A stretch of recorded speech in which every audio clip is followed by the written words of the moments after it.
at Minerva, and today I'm going to share with you a sew along for this cute little top.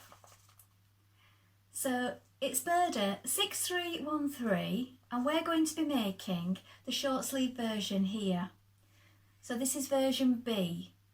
So this has got a trim detail on the shoulder, some nice gathers and a yoke here. So what we're going to be using today, just like in the picture, is this very pretty broderie anglaise fabric. So as you can see, it's got a beautiful eyelet cut out detail. It's all embroidered. It's a nice crisp white, so that'll be beautiful for the summer. It's 100% cotton, 132 centimetres wide, and it's woven. And it's a light fabric, so I think this will be perfect for this make. Now, should you wish to sew along with me today, everything will be linked in a bundle below. So if you wish to make it exactly the same way that I'm doing, all you have to do is click on that link and you'll have everything you need. So you will receive the Burda pattern, the broderie anglaise fabric,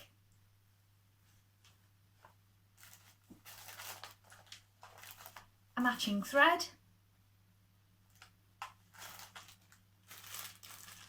some broderie anglaise lace trim, some bias binding, and some buttons. So just click on that link and you'll have everything that you need to get started. Now, before we begin, while you're here, why not take a look at the Minerva Craft Club? With the Minerva Craft Club, you get 10% off all your orders for a whole year, and that includes anything that you buy with us today, so it's a really good deal. Also, why not create a free account? When you create a free account, you can connect with like-minded sewers from all over the world, share projects, ideas and inspiration. It's a really great place to meet up and share your sewing hobby.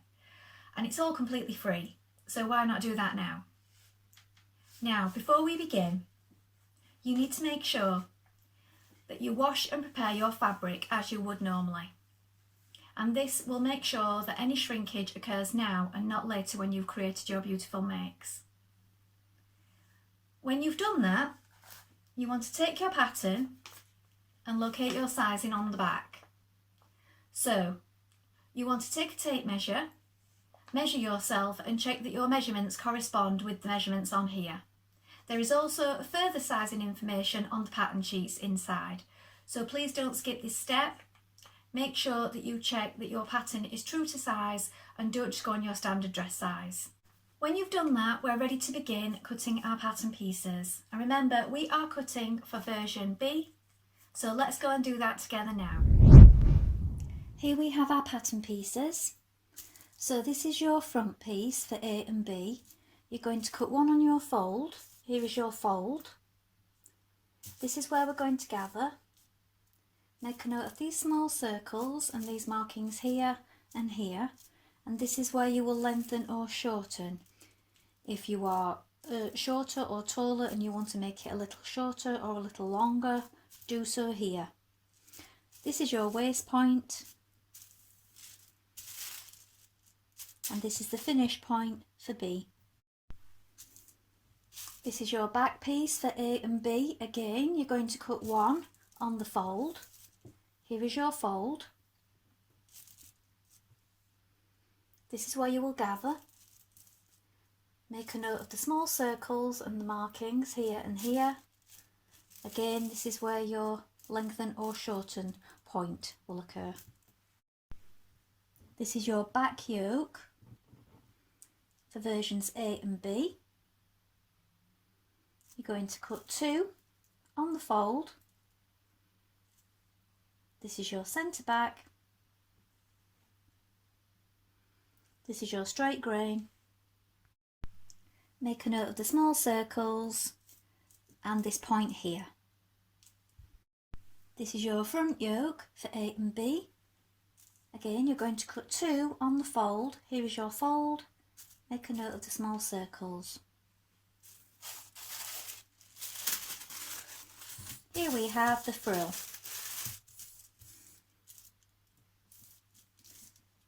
So with the frill, this is your straight grain. This is where you're going to gather. Make a note of these markings here. Your small circles. And you're going to cut 2. Right, so we're ready to begin. First of all, you want to put half of your cotton on your spool before you start.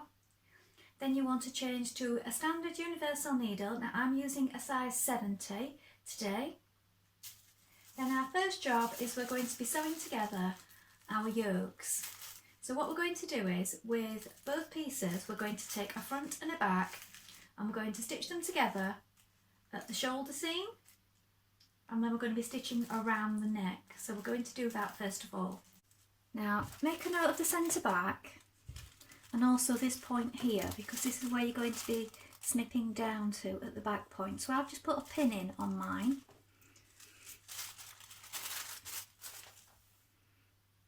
I'm going to take a back piece and a front piece. Now with right sides together, you're going to stitch a 1.5 centimetre seam allowance at the shoulder point.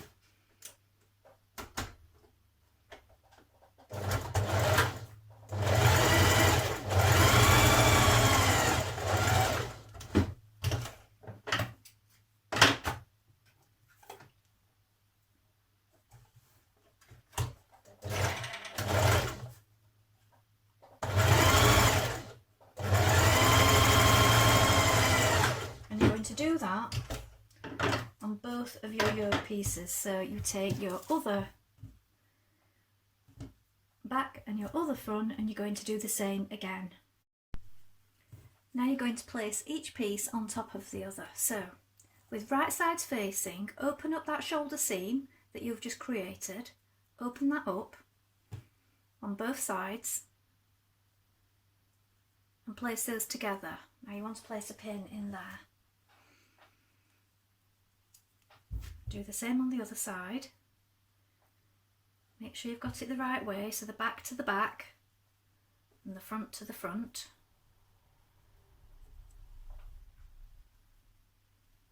Pin in there. And now you're going to pin round your neck. We're going to stitch round that neck point. So you want to pin this the whole way round. So make sure you're opening up that shoulder seam on each side so it's laying flat.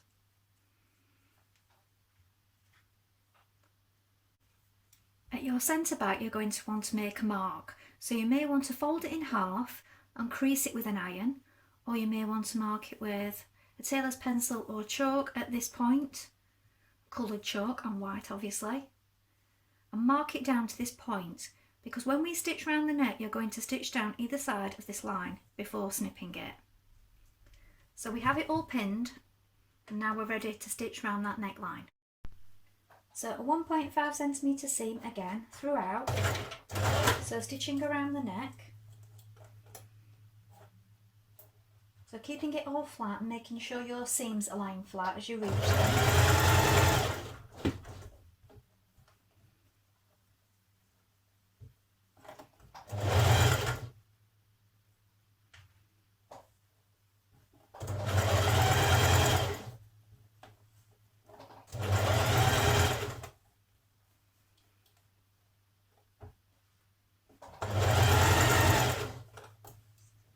So when you arrive at your marking, you only want to be literally 2 stitches either side of it.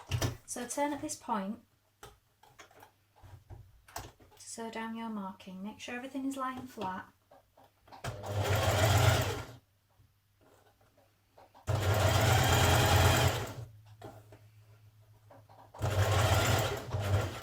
When you reach the bottom, turn. And then I just want to walk it 1, 2 stitches and turn, and then back up that other side.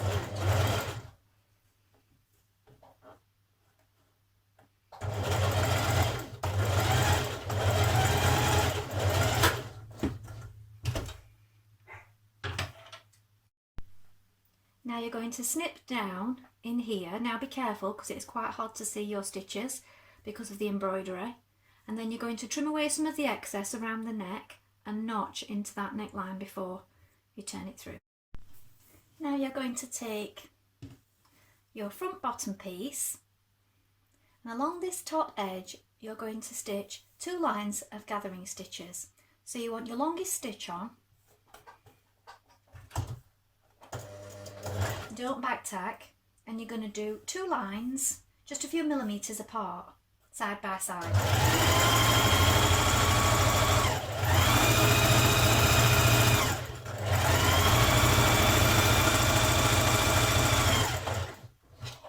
And leave the ends loose when you get to the other end.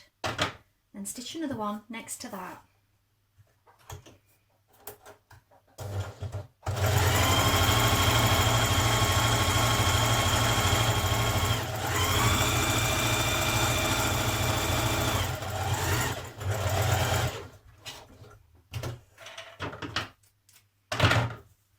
Then what we're going to do is we're going to pull, it's already started to gather itself a little bit there, look, the top 2. So find your top 2 threads, the bottom one's out of the way, and you can now just gather that along gently. Now what you want to do is make sure that all your gathers are even, so a good idea is to find the centre and either mark it with chalk, a pin or a little notch, and also do the same on your top yoke. And then you can find the centre point and make sure that all your gathers are even. So gather that along now, and then we're going to match it up with that front yoke. So it just wants to be the right. As you can see, when you pin it on, it's just a few gentle gathers, it's not a lot. And then when you've done that, you're going to stitch it to that top layer of yoke. So leave the one on the inside running free, and you're just going to stitch it to the top one. So here I have mine pinned on, and as you can see, the one underneath is loose because this one is going to be stitched under there. So leave that one loose and just stitch it to the top layer. And now repeat on your back yoke. So again, you're going to take your back piece, you're going to gather 2 lines of gathering stitching across the top, and then we are going to stitch it with a 1.5 cm seam allowance to our back yoke. So now on the inside it looks like this.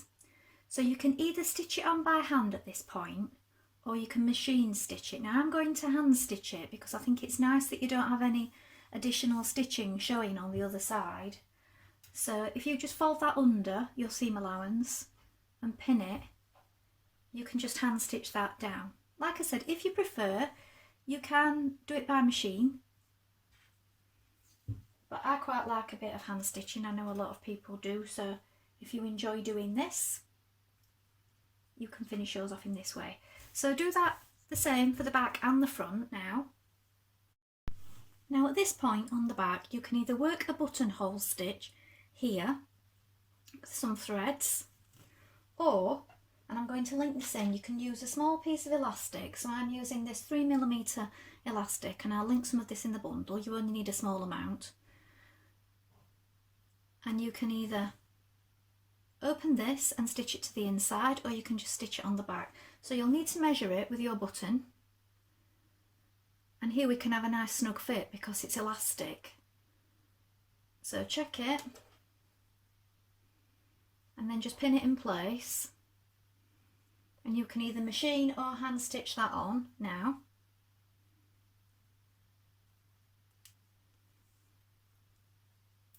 And then you're going to stitch your button to the other side, and we're going to do that now. Now you're going to take your frill, and on the curved edge you're going to attach your lace trim. So you're going to pin it on that curved edge all the way around, and then we're going to stitch it on. So pin it on first all the way, then stitch it in position,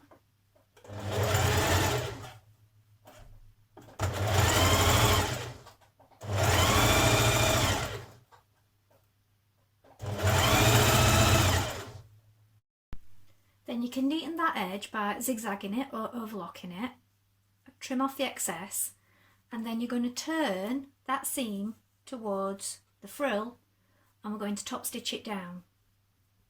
So I'm going to top stitch it on the frill part so the trim is pressed towards the frill.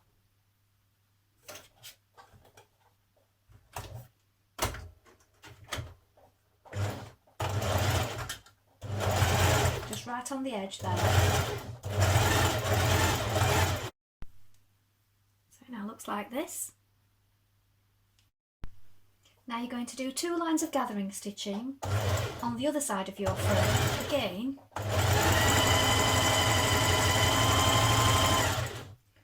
So here is your trim edge and here is the other side. And we're going to gather this between the markings in your armhole. So you have notch there and one at the front, and between these markings we're going to pull this together and fit between those 2 marks.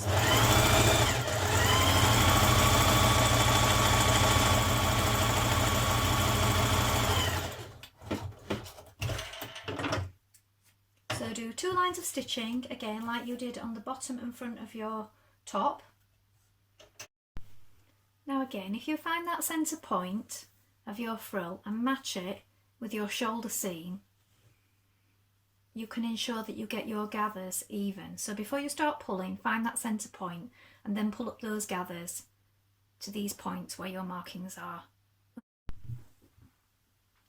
Bring right sides together and now you're going to stitch a side seam. So from under the armhole,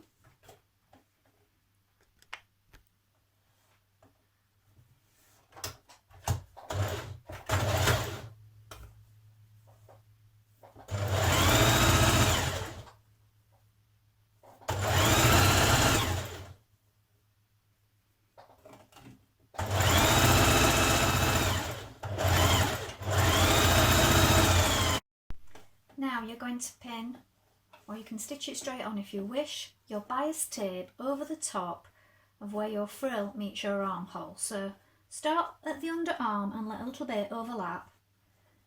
You're going to stitch into this crease here. And you're enclosing the frill on the inside. So it's going to cover the frill and then we're going to fold it inwards. So here we're working on the wrong side.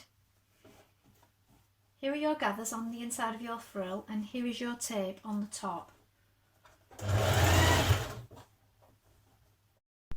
Now on the inside where your tape is, you've got that completely neat finish with all your edges sealed in. So if you pin it the whole way around, I would hand stitch that. You can machine stitch it, but I just feel like you get a better finish if you hand stitch that on the inside. So I've got a bit of a crease there, so just check your outside of your garment to make sure you've not got any creases before you do your stitching. And you've got a lovely finish on the inside then. Do that on both sides. Turn under your hem. You can press it first if you wish, and we're just going to stitch a narrow hem at the bottom.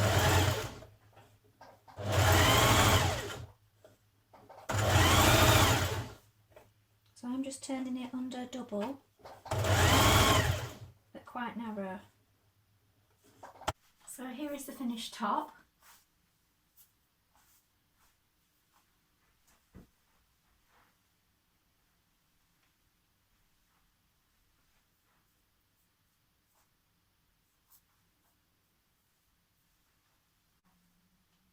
Well, I hope you enjoyed sewing along with me today.